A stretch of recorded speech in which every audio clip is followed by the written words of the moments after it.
Welcome to A Night for Truth. We are discussing the life and the work of Dietrich von Hildebrand, one of the great figures of the Catholic Church in the 20th century. I'm Tom Howard. Our guest of honor here is Dr. Alice von Hildebrand, the wife of Dietrich von Hildebrand. And we have been discussing the vision which Dietrich von Hildebrand had of the tremendous and the rich mystery of the relationship between man and woman, the mystery of masculinity and femininity and the union of the two. Lily, what point have we come to here? Well, it's a topic which is inexhaustible, so we just continue. Yesterday, I do believe we have illumined that the sexual sphere is a mystery. It is my secret. It is always deep. It is a domain that I must approach with reverence because another person is involved. It is linked to the mystery of procreation. And I believe the last point that we developed was that it was a self-revelation. That there is a dimension of oneself which is hidden, but which is revealed in the very moment that I give myself to my husband, who is united to me in front of God. Now, one thing that I would like to repeat, and if I repeat it 2 or 3 times, it's not going to harm. Already, as a, quote, pagan, my husband always understood that the sexual sphere was something great. But it's only when he became a Roman Catholic that all the insights that we are developing here became luminous and apparent to him. I mean, in other words, it is a key to his work, the total transformation that takes place the very moment that you let your mind and your heart be fecundated by the blessing called revelation. And so, quite apart from the fact that it is a self-revelation, Adam knew Eve. It is also a self-donation. And I mean, this is why this sphere is so profound and so serious. St. Paul says, do you want to become one with a harlot? You see, the very moment that you go to a prostitute, or that you commit adultery, or you commit fornication, in this very moment you're offering an abominable caricature of this self-donation. Which, just parenthetically, it seems to me, is the very word you've used. Caricature is, of course, one of the marks of hell. Namely, it can't come up with anything new or rich or good. It can only make a travesty or a caricature or a parody of the reality, so that if you have a man united with a prostitute here, the camera would see the same thing, in one sense, as a couple united in holy matrimony, and yet there is no self-donation here. There is no authentic self-revelation here. The whole meaning is missing. And it is so abominable because basically what a man going to a prostitute does is to pay so that she will sell herself. In other words, there is no dimension at all of self-donation. It is a taking. You know, and of course the climax of it is raping another person. You know, that you steal, you tear out, you know, what is this person's secret. I mean, there you truly understand the abomination which takes place in such cases. Now, I can only give myself. Now, I'm not done speaking of my donation to God, which is unique and which is so complete that it goes, of course, much further and deeper than the sexual donation. But on the purely human plane, it is the most perfect type of self-donation that can possibly be conceived or imagined, because I let another person into my secret. I allow this person to share my secret. And I mean, this is why it should be a reciprocal self-donation. It's not that the wife gives herself and he doesn't. Both of them should be giving themselves and say, I am yours. She's not a slave, just being used or crushed by a master, as you keep stressing. It is a mutual self-donation. Because she freely gives herself. She rejoices about the fact that she can give herself to him because she loves him, and vice versa. And this, of course, is a point that we'll have no time to develop, but which my husband uses as a foundation for his study of faithfulness. You see that once you have given yourself to another person, you cannot take yourself back, number one, and you cannot give yourself in an analogous way to another person. It is something which is unique, which is once and forever, and then you understand the beauty of a Catholic marriage. And you can't take it back. If a woman or a man has given herself or himself to dozens of people, it's cheapened. It becomes flea market merchandise. And of what value is that? What is there to be given then? You already have, so to speak, given yourself. You cannot duplicate it. It is something which is lost. You cannot do it. And it is an abominable caricature. Now, there is, in his book on purity, which, by the way, is still in print at the Franciscan Press of Steubenville, there's one chapter which I love very particularly because, as far as I know, it has never been analyzed and developed so beautifully. A chapter on tenderness. Because if you look at the way that sex is contemplated today, or lived by many people, there is a dimension of brutality, of animal brutishness, in this sort of grasping for something which is going to give me fun or excitement or sensation or pleasure, whatever you want to call it. And his emphasis is on the tenderness that should be the basic attitude of expressing this self-donation, something which is tender, something which is delicate, something which is fragile, something which is linked to this key virtue that my husband calls in 2 or 3 books the mother of all virtues, reverence. It's interesting that in the course of the last 2 or 3 years, I had dinner with elderly priests and middle-aged and young priests. And I raised a question. I said, Father, all of you have heard hundreds and thousands of confessions. When someone is 80, you can be certain he has heard good many confessions in his life. I said, have you ever had penitents who accuse themselves of the sin of irreverence? All 4, 2 elderly priests, were silent, looked at me rather baffled, and said, all 4, never. Now, this made a deep impression upon me, because it shows that in our society, irreverence is so widespread that people no longer realize that it is a sin.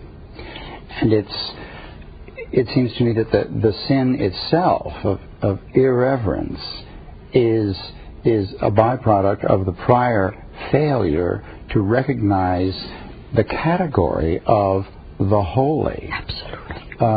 And if I don't know that there is any such thing as the holy, that which is veiled because it ought to be veiled, because it is precious, not because it's worthless. Quite the contrary. You veil something which is infinitely precious. But what people are given in the talk shows and the glossy magazines and the sophisticated magazines and in school, I'm afraid, is that the world is my oyster. Everything is open to me. I have a right to go into any corner or shrine, tear any veil I want to. And the category of the holy, and even in fairy tales, of course, it would be forbidden. You can't cross this line because the princess lives there, or the dragon will eat you. But it's also a caricature, misunderstood democracy. That somehow we feel everybody's equal. I'm just as good as you are. Yeah. In front of God, that is to say, as creatures of God, made to His image and likeness, all men are equal.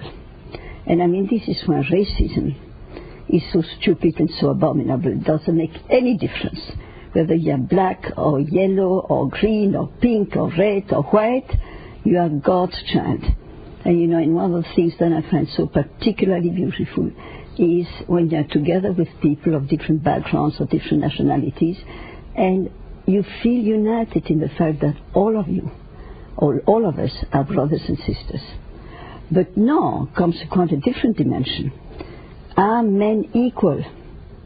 Metaphysically speaking, ontologically speaking, yes. But when it comes to their accomplishments, or it comes to their character, or personality, or intelligence, I mean, suppose that I have the arrogance combined with immense stupidity, that to compare myself to Plato, all that I'll do is to make a fool of myself. But it's not going to make me, suppose that I declare myself to be Plato's equal, it's not going to make me Plato's equal, it's just going to show that I'm abysmally stupid. Some people are handsome and some people less handsome. Some people are healthy and other people are sick. Some people are kind and faithful and other people are brutal. And it goes on and on and on. But suppose that I compare Socrates and Hitler. I'm a fool. There's a tremendous difference between them. From this point of view, possibly, there are not two human beings that are identically on the same level. And this is something that we cannot judge. But judge will judge this in eternity, when there's going to be a tremendous hierarchy in heaven according to the place that you deserve. And then comes still another dimension, that some of us are given a function or an office which is totally independent of our own accomplishments. I mean, you can be a pope, you can be a cardinal, you can be a bishop, you can be a priest, you can be a father and mother, you can be an educator. Because you've been given this particular function or office, you are placed in a higher position, even though you yourself maybe do not deserve it. You know how we would wish that all popes and all cardinals and all bishops and all priests would be saints. Sometimes it is the case, and then we have to thank God. Sometimes it's not the case, and then we have to pray for them. But as far as they exercise their office or their function, I must show respect and reverence, not because of them, but because of their function. And there is no cranny or corner of life where this principle is not at work. I mean, for example, if a man is the custodian of a piece of property, he's got a ring of keys on, he is permitted, required to go into this door or this door or this door. I'm not supposed to go in there. It's not because he's a better or brighter or holier man than I am. It's because he has that task, that vocation, if you will. He has a warrant to go in there. We recognize that, and it seems to me, coming back to what you were saying and your husband's whole point about the bond of matrimony, when my wife and I are together with another couple, we two men, in one sense, we're equal, we're friends, all of that, but he has a privilege and a warrant that I do not have, namely to know that woman who is his wife. I am not permitted into that shrine. I can come into the precincts. They're good friends of ours. They can share troubles about their children or whatever, some secrets. But there comes a point where I may not cross the final line. He is the custodian of that shrine, not I. And by the same token, he cannot know my wife in the way which marriage gives me a warrant to know her. You know, in the Roman Catholic Church, this is so powerfully expressed in the following fact, that suppose that you take the case of a very bad pope, and we've been cursed with some very bad popes, even though I found out recently to my joy that 80 popes have been canonized, which is about 1/3 of all the popes who ever existed, which is a very high percentage. I don't think we could say so about the presidents of the United States, that 80% deserve to be canonized. but some of them were great sinners. And suppose that we take one of the most striking and shocking cases, Alexander Borgia. Now, I live in that particular period of history, and I meet Alexander Borgia, and I know that he's a sinner, that he's a thief, that he's an adulterer, and go on and on and on. May God have mercy on him. But I will address him as Holy Father. Yes. No, there's something, dramatically funny in it, because I know that he's a sinner, and he proclaims it. He doesn't even hide it. But because of the dignity of his function, he is the Holy Father. Now today, and these are things that I could say with tears in my eyes, look at the way that some people, even priests and nuns and so-called Catholics, speak about a Holy Father.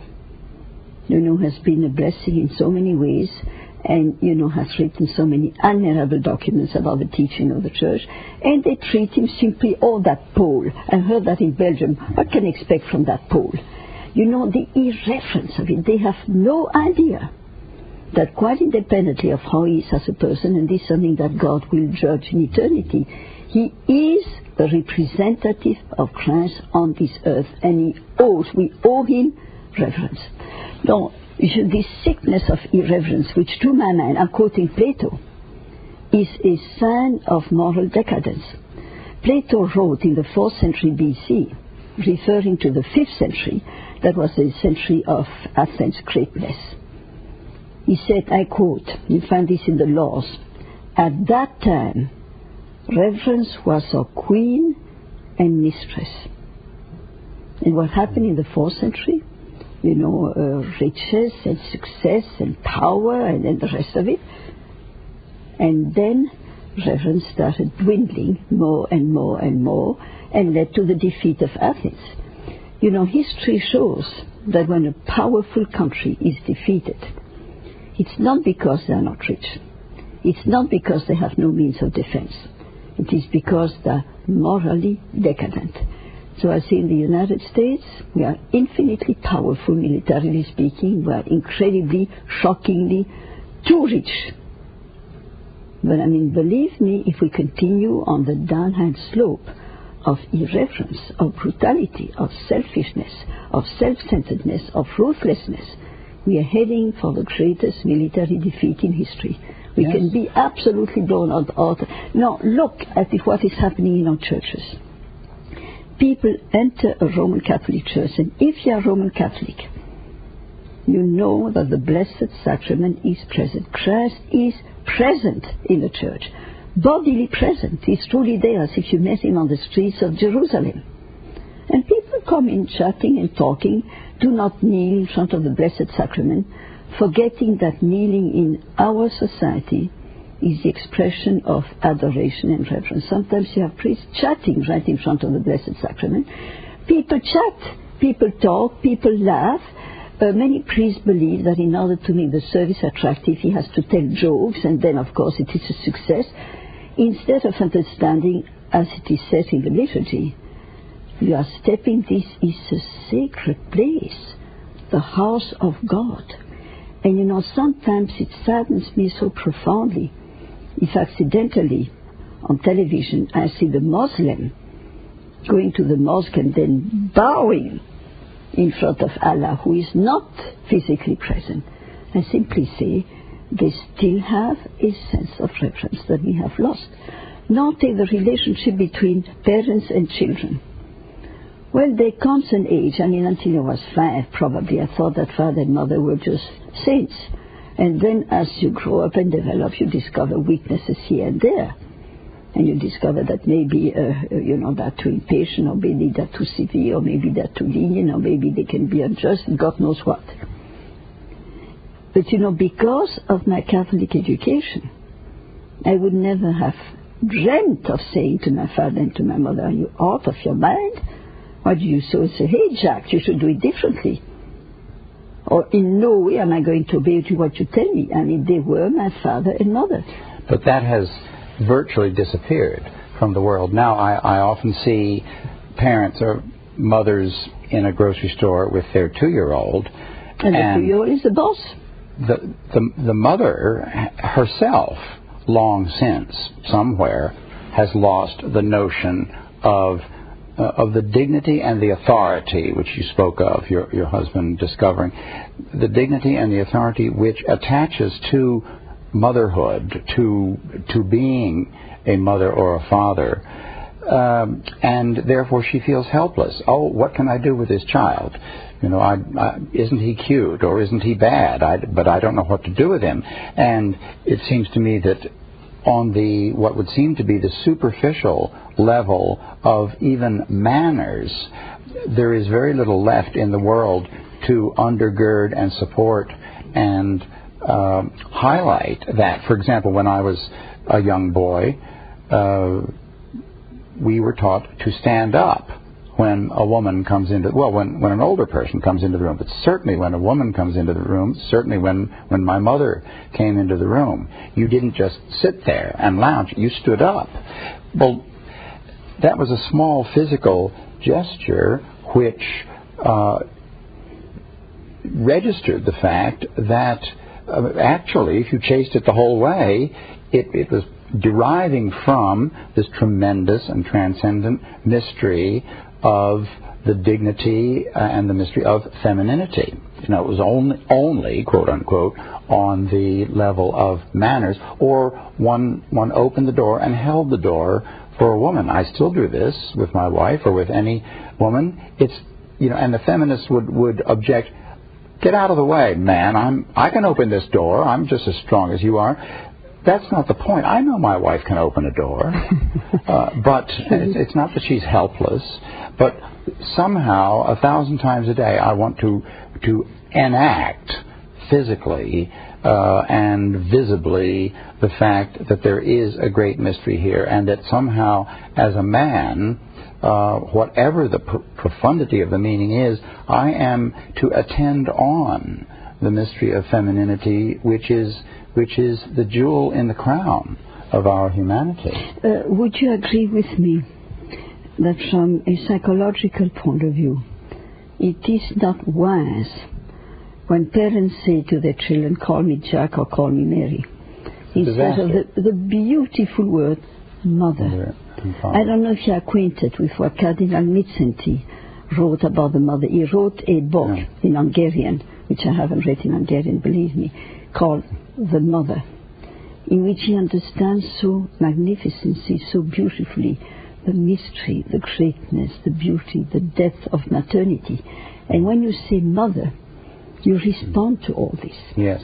Well, even that, I don't want to be too much of a ostrich with my head in the sand here, but I profoundly believe that the shift of vocabulary in the last 20 years from mother and father to parent, to the general, non-differentiated parent, is a pity, and that the change of the noun parent or mother and father, which is an ontological thing, it's not a job, it's an ontological thing, to change that to a verb so that I play golf and I go to work every day, and some of my time is taken up with parenting. That is a verb. That is something I do. That's a disaster. It's not something that I do. I don't do fatherhood. I am a father. My wife doesn't do motherhood. She is a mother. And to make it one of a dozen activities which a couple can decide to do. Well, parenting takes up a certain amount of our time and so on. I, myself, I'm probably the only man in Christendom who thinks that, but I think that's a disaster. You are not, Tom. I'm happy to tell you that I have several friends who totally share your views, but it is a minority. But I mean, the minority is often right, and the majority is so influenced by the spirit of the time, by what one says, by what is on television, by what successful or famous people claim, and it is a disaster. And I think your husband's work is a tremendous beacon light in the increasing darkness, the descending of the new dark age, which I really believe is upon us, And I think we are in it. You think that we are coming to it. I think that we are already in it. Tumbled over in it. And I believe I mean most especially, his working out and making explicit his understanding of the sexual sphere as itself, a case in point, as an icon of that which reaches way, it touches on the dignity with which we are mantled because we are made in the image of God. And of course this is very Catholic. In other forms of Christianity, you don't find this seamless and natural continuance, you might say, between the physical and the spiritual. And your husband was a sacramentalist, and he was absolutely at home in the fact that the physical is an icon of the spiritual. And now I see we have reached the end of this episode. Just squeeze in quickly. All right. Everything must be baptized. Everything must be baptized. That also is a very Catholic point. Well, we are speaking of the work of Dietrich von Hildebrand, and at this point, particularly his work on the whole phenomenon of sexuality as it exists in the truly Catholic imagination as a case in point of the holy. Thank you for being with us, and thank you, Dr. von Hildebrand, for helping us understand the work of your husband. Thank you.